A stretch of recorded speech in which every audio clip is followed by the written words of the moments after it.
Hi, everybody. Okay, let's go ahead and pick up with risk monitoring. Risk monitoring is all about the fact that no matter how much you put into planning, risks still materialize. We're going to need to continue to evaluate and watch for risk in a number of ways. The first way is to look for KRIs, key risk indicators. These are also known as triggers.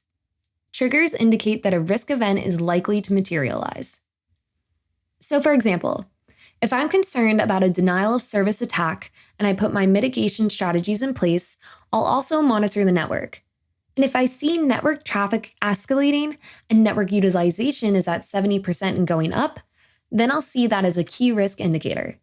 And it tells me that regardless of what I've done for mitigation, there's still something going on. For this type of scenario, I would plan to monitor the network and establish that if network utilization exceeds 50% for more than 5 minutes consecutively, then that is something I want to be alerted to. That's what a key risk indicator is.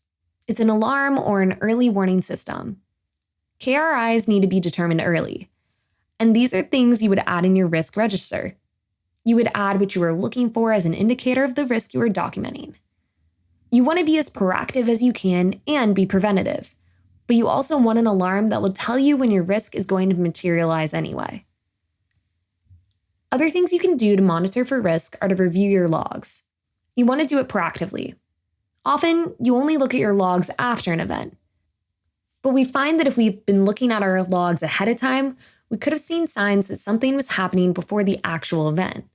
So, log review is important. Also, we can use intrusion detection and protection systems, IDPS. You should monitor them and be wary of false positives, but also false negatives. We want to make sure our intrusion detection systems are tuned properly. We'll talk more about those later. Another way to monitor for risk is to use honeypots and honey nets.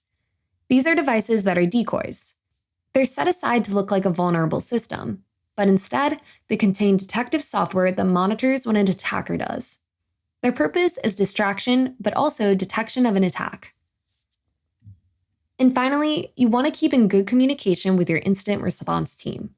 Monitor what they are seeing and use that as an indicator of a risk that might occur.